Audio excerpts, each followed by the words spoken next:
الحمد لله نحمده ونستعينه ونستغفره ونؤمن به ونتوكل عليه ونعوذ بالله من شرور أنفسنا ومن سيئات أعمالنا من يهده الله فلا مضل له ومن يضلله فلا هادي له ونشهد أن لا إله إلا الله وحده لا شريك له ونشهد أن سيدنا ومولانا محمدا عبده ورسوله أرسله بالحق بشيرا ونذيرا وداعيا إلى الله بإذنه وسراجا منيرا أما بعد فأعوذ بالله من الشيطان الرجيم بسم الله الرحمن الرحيم إن الدين عند الله الإسلام عن أبي هريرة عن عمر بن الخطاب رضي الله تعالى عنه قال النبي صلى الله عليه وسلم بني الإسلام على 5 أشهد أن لا إله إلا الله وأشهد أن محمدا عبده ورسوله وإقام الصلاة وإيتاء الزكاة والحج وصوم رمضان أو كما قال عليه الصلاة والسلام صدق الله العظيم وصدق رسوله النبي الكريم ونحن على ذلك لمن الشاهدين والشاكرين والحمد لله رب العالمين. میرے محترم بزرگ و دوستو، قریب رمضان المبارک کا مہینہ آ رہا ہے، بابرکت والا مہینہ، بہت عظمت والا مہینہ جو ہمارے نزدیک چند دن کے بعد جو ہے آنے والا ہے. لہذا ہر مسلمانوں کو چاہیے کہ اس کی تیاری میں لگیں، رمضان کی تیاری میں لگیں. میرے بھائیو دوستو، اللہ رب العالمین دنیا کے اندر جتنے مذاہب ہیں، ہر مذہبوں میں سے اللہ تعالی جو اپنے حبیب صلی اللہ علیہ وسلم کو جو مذہب منتخب کیا، عطا کیا، وہ مذہب اسلام ہے. اس کے علاوہ جتنے مذاہب کے لوگ ہیں، اللہ کے یہاں اس کا کوئی قابل قبول نہیں ہے. مذہب اسلام کے اندر کچھ بنیادیں اور اصول ہوتی ہیں. مذہب اسلام کے اندر بنیادیں ہیں، جس بنیاد کو اللہ کے نبی صلی اللہ علیہ وسلم نے اس امت کے لیے بتا دیا.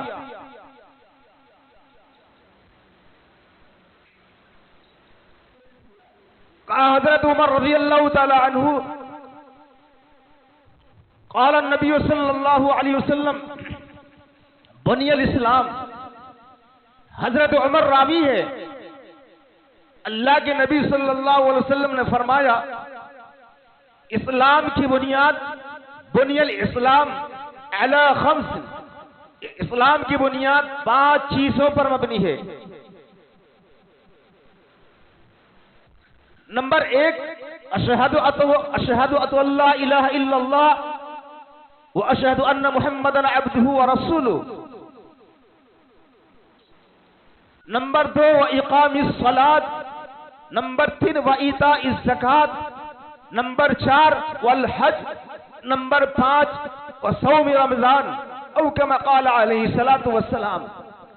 میرے بھائیو دوستو، یہ 5 بنیادیں جو اسلام کے اندر اللہ کے نبی صلی اللہ علیہ وسلم نے امت کو بتایا اللہ کی طرف سے لے کر، یہ بنیادی اسلام، یہ بنیاد اور یہ ستون، کوئی انسان کے اندر ایک بھی چھوٹ جائے گا تو وہ مسلمان نہیں رہ سکتا، وہ مسلمان نہیں رہ سکتا. کیوں؟ کہ بنیاد اسلام کی بنیاد 5 چیزوں پر ہے. جب 5 میں سے ایک چیز اگر نکل جائے تو پھر اس بنیاد اسلام کے اندر وہ انسان داخل نہیں ہو سکتا. میرے بھائیو دوستو، سب سے پہلا اللہ کے نبی صلی اللہ علیہ وسلم نے فرمایا کہ اشہد ان لا الہ الا اللہ واشہد ان محمدًا عبدہ ورسولہ، گواہی دیتا ہوں میں کہ اللہ کی سوا کوئی مالک نہیں، اللہ کی سوا کوئی کارساز، کوئی الہ نہیں، اللہ کی سوا کوئی پالنے والا، کھلانے والا، روزی دینے والا اللہ کے سوا کوئی نہیں، کوئی معبود نہیں ہے.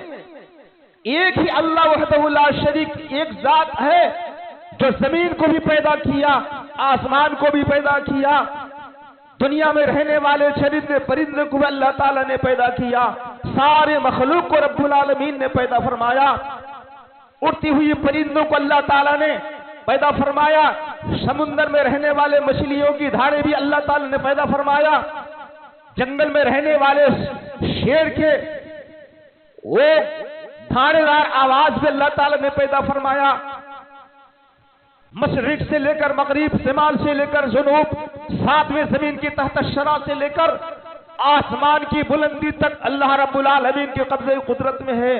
جو اللہ تبارک و تعالیٰ نے پورے کل کائنات کو پیدا کیا، روزی دینے والا وہی، کھلانے والا وہی، سب کا مالک، سب کا داتا وہی، حیات دینے والا وہی، موت دینے والا وہی، کل کائنات کا کارساز، ہر چیز کو پہننے والا اللہ رب العالمین ہے.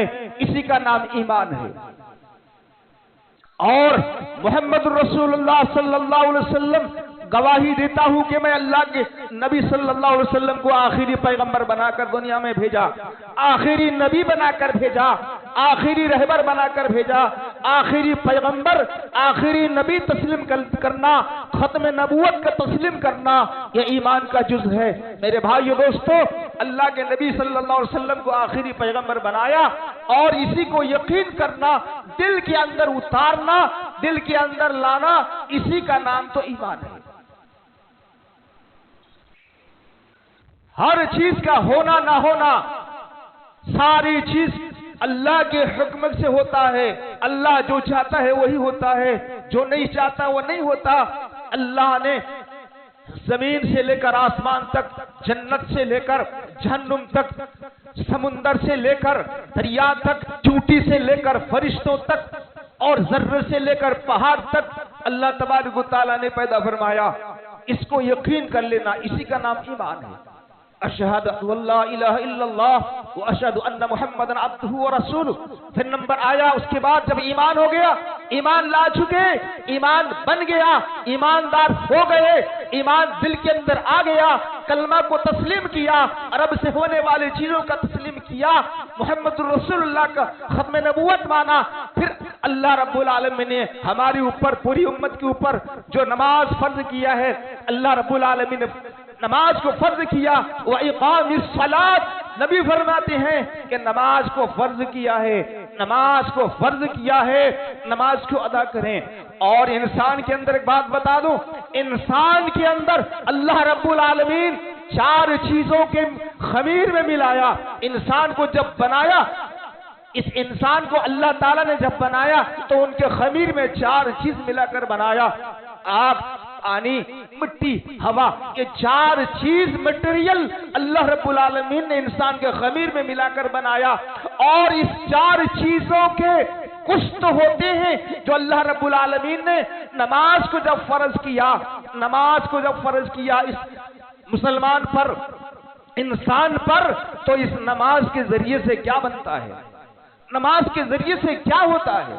میرے بھائیو دوستو، انسان جب انسانی فطرت ہے تو اس کے اندر تکبر ہوتا ہے، انسانی فطرت ہے اس کے اندر گھمنڈ ہوتا ہے، انسانی فطرت ہے اس کے اندر دکھاوا ہوتا ہے، اس کے اندر ریاکاری ہوتا ہے، اس کے اندر، انسان کے اندر جو ہے اوپر کو اٹھنے کے لیے کوشش کرتا ہے، ہمیشہ کے لیے وہ بڑائی، تکبر اور سینہ تان کر چلتا ہے. انسان کی یہی خاصیت انسان کے اندر ہے. کیوں؟ بیچارے کی غلطی نہیں، بلکہ اللہ رب العالمین جو اس کے خمیر میں آگ کو داخل کیا، کیونکہ آگ کا جو فطرت ہے وہ فطرت اوپر کو جاتا ہے، آگ کا فطرت کبھی نیچے نہیں جاتا، آگ کا فطرت اوپر کو ہمیشہ اٹھتا ہے۔ شعلے بھڑکائیں اوپر آگ اٹھنے لگتی ہے، ماچس جلائیں اوپر آگ اٹھنے لگتی ہے، پیٹرول چھڑکیں اور ہمالیہ تک آگ جل جاتی ہے۔ ایک ماچس سے پوری دنیا ختم ہو جاتی ہے۔ آگ ہمیشہ چاہتا ہے وہ تکبر اور گھمنڈ آگ سبھی کو جلا کر راکھ کرتے۔ آگ کے اندر شعلہ ہے، آگ کے اندر بھڑک ہے، آگ کے اندر تکبر ہے، آگ کے اندر ریاکار ہے، آگ کے اندر ابھار ہے۔ تو اس ابھار کو، اس تکبر کو، اس گھمنڈ کو ختم اور چور کرنے کے لیے رب العالمین نے جب نماز کو اس امت کے لیے، اللہ کے نبی کی امت کے لیے نماز کو فرض کیا، تو جب کوئی بندہ مسجد میں آ کر نماز کے لیے تحریمہ باندھ کر اللہ اکبر کہہ کے کھڑا ہو جاتا ہے اور نماز کے لیے سر جھکا لیتا ہے، جب اللہ اکبر کہتا ہے تو اس وقت وہ یہ سوچتا ہے رب العالمین میرے اندر جو تکبر تھا، کل جو میں بازار میں مارکیٹ میں میرا سلام لوگ دیا کرتے تھے، آج میں کچھ نہیں، اے اللہ مجھے صدارتی دیا کرتا تھا، میں گورنمنٹ تھا، میں پارلیمنٹ والا تھا، ججمنٹ تھا، میں وکیل تھا، بارسٹر تھا، لیکن آج جب تیرے دربار میں صرف نماز کے لیے کھڑا ہوا ہوں تو اللہ اکبر، اللہ سب سے بڑا ہے، اللہ تیری ذات کے سوا کوئی نہیں، اور میری حیثیت اوقات کچھ نہیں، میں سب کچھ ختم کر کے آج تیرے ہی دربار میں اللہ تو بڑا ہے، یہی کہہ کر میں تحریمہ باندھ کر اپنے آپ کو تیرے دربار میں سرنڈر ہوتا ہوں۔ تو اس کے آگ کی جو ریاکاری جو ہے تکبر تھا، نماز کے ذریعے سے اللہ تعالیٰ نے اس تکبر کو ختم کر دیا۔ یہ اس کا نماز تکبر کا علاج ہے، نماز گھمنڈ کا علاج ہے، نماز ریاکاری کا علاج ہے، نماز جو ہے ابھرنے کا علاج ہے۔ نماز پڑھنے والا نماز پڑھتا ہے تو اس کے اندر صرف ایک ہی بات ہے، اللہ مجھ سے راضی ہو جائے، اللہ کو بڑا مان کر کھڑا ہو جاتا ہے سر جھکا کر، جب رکوع میں جاتا اللہ سبحان ربی العظیم، جب سجدے میں جاتا سبحان ربی الاعلی، ناک پھسر کر اللہ سے کہتا ہے اللہ اب میری کوئی اوقات نہیں ہے، اب تیرے دربار میں سجدہ کر رہا ہوں رب العالمین، میرا کوئی اوقات نہیں۔ تو یہ نماز دل کے اندر سادگی پیدا کرتا ہے اور آگ ابھارتا ہے، نماز ٹھنڈا کرتا ہے، آگ جو ہے بھڑکاتا ہے، نماز اس کو بجھاتا ہے، آگ جو ہے آگ کے اندر سلگائی ہے، نماز کے اندر کشش ہے، نماز کے اندر ٹھنڈک ہے، تو نماز کے سے اس کے آگ کا جو شعلہ جو جسم کے اندر خمیر میں ملایا تھا اس کو اللہ تعالیٰ نماز کے ذریعے سے ختم کر دیتا ہے۔ پھر فرمایا کہا زکات تمہارے اوپر فرض ہے، زکات فرض ہے، کہا زکات نکالو، مال نکالو، رائے خدا میں خرچ کرو، زکات کو نکالو۔ زکات فرض کیا اللہ تبارک و تعالیٰ نے تاکہ ہر ایک برابر رہے، فقیر بھی، غریب بھی، مستحق والوں بھی، عام مالداروں سے ٹیکس لے کر ان کا بھی فیملی چل جائے، ان کا بھی گھر چل جائے۔ یہ زکات انسان کے اوپر مالداروں پر فرض کیا ہے۔ میرے بھائیو دوستو، زکات میں اور اس انسان کی بنائی ہوئی چیزوں میں کیا تعلق ہے؟ کہ مٹی کو خمیر کیا اللہ رب العالمین انسان کے بنائے ہوئے خمیر پر، جب مٹی کو خمیر کیا تو مٹی شامل کیا اس انسان کے اندر۔ مٹی کی یہ خاصیت ہوتی ہے، مٹی کی یہ فطرت ہوتی ہے کہ مٹی کو مانگنے سے نہیں ملتا، مٹی کو چاہنے سے نہیں ملتا، مٹی کو بولنے سے نہیں ملتا، مٹی کو اس مٹی سے لینے کے لیے مٹی کے سینے کو چیرو، مٹی کے سینے کو پھاڑو، اور مٹی کو مٹی سے لینے کے لیے ہل جوتو، مٹی سے لینے کے لیے کدالے مارو، پھر وہی مٹی سے تمہیں سونا بھی دے گا، وہی مٹی سے تمہیں گیہوں بھی دے گا، وہی مٹی سے تمہیں آلو پیاز بھی دے گا، وہی مٹی سے تمہیں سبزیاں بھی دے گا، وہی مٹی سے تمہیں ساری چیز دے گا۔ جبکہ مٹی بخیل ہوتا ہے، مٹی بخیل ہوتا ہے تو مٹی کو اللہ نے انسان پر ملایا تو انسان کی فطرت ہے کہ وہ بھی بخیل ہے، وہ بھی کنجوسی کرتا ہے، اللہ کے راستے میں دینے کے لیے کنجوسی کرتا ہے، اللہ کے راستے میں خرچ کرنے کے لیے وہ بھی نہیں چاہتا، دل نہیں چاہتا، بخیل ہے۔ تو اس بخالت پن کی ختم کرنے کے لیے اللہ رب العالمین نے مالداروں پر زکات فرض کیا۔ اب زکات فرض جب کیا تو اب زکات جو وصول کرنا ہے، زکات کو وصول کرنا ہے، زکات کو لینا ہے، تاکہ تم بھی اس مال کو اللہ کے راستے پر خرچ کرو، مدارس پر خرچ کرو، غریبوں پر خرچ کرو، اور یتیموں پر، بے بسوں پر، بیوہ پر خرچ کرو، یہاں تک کہ اپنے گھر کے فیملی کے، اپنے گھر کے ممبر پر خرچ کرو، اپنے گھر والوں پر خرچ کرو۔ تو میرے بھائیو دوستو، جب وہ انسان اپنی بخالتی کو ختم کر کے جب وہ خرچ کرتا ہے تو اس کے مٹی کے اندر جو تاثیرات تھی کنجوسی پن کا، یہ زکات وصول کرنے کے بعد اس کے کنجوسی پن اللہ تعالیٰ ختم کر دیتا ہے۔ میرے بھائیو دوستو، اسی طریقے سے کہا کہ تمہارے اوپر رمضان کا روزہ فرض کیا۔ رمضان کا روزہ سے اور انسان کے خمیر سے کیا تعلق ہے؟ رمضان کا روزہ فرض کیا اللہ رب العالمین نے۔ میرے بھائیو دوستو، رمضان کا روزہ فرض کیا، انسان کے خمیر میں اللہ نے پانی کو ملایا۔ پانی کی چاہت یہ ہے، پانی کی خاصیت یہ ہے کہ وہ ہمیشہ لالچی ہوا کرتا ہے، ہمیشہ لالچ بن کرتا ہے۔ پانی ہمیشہ لالچی ہوتا ہے، کیونکہ وہ چاہتا ہے جہاں کہیں بھی پانی ہو اور جہاں کہیں بھی دیکھے کہ وہ پورے دیش کو ڈبانے کے لیے کوشش کرتا ہے۔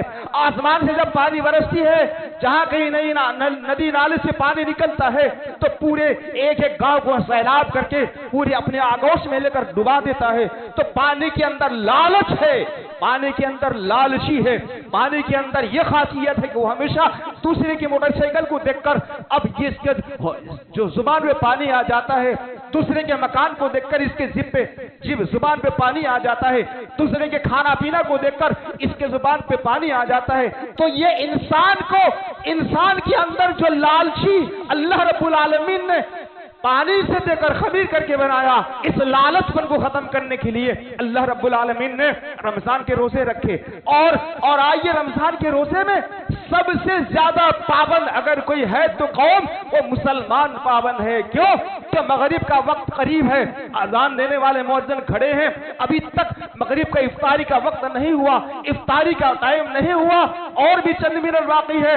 روزے دار ہے، بھوک سے تڑپ رہی ہیں، پیاس سے تڑپ رہی ہیں، پیاس کی شدت میں غریبی کا موسم ہے، اور پسینہ پسینہ ہے، اور دل کے اندر پیاس بالکل بھرا ہوا ہے۔ کیا کریں؟ اگر پانی پیئیں گے تو روزہ ہمارا زبان پہ ختم ہو جائے گا۔ اب روزہ ہے، وہ چاہتا تو ڈوب کے بھی پانی پی سکتا غسل کے وقت، وہ چاہتا باتھ روم کے وقت باتھ روم میں بھی پانی پی سکتا، وہ چاہتا کہیں بھی چھپا کے کھا سکتا، وہ چاہتا مارکیٹوں میں بازاروں میں کہیں بھی وہ گھر میں بھی کھا سکتا، لیکن روزہ نے مجبور کر دیا، روزہ ہے نہیں کھائے گا، پابندیاں ہے، وقت قریب مغرب کا ہے۔ اب یہ کیا کرتا ہے؟ نہیں، اللہ کا جب تک حکم نہیں آ جائے، اللہ کا جب تک فرمان نہیں آ جائے، جب تک اللہ اکبر مؤذن نہ کہہ دے، تب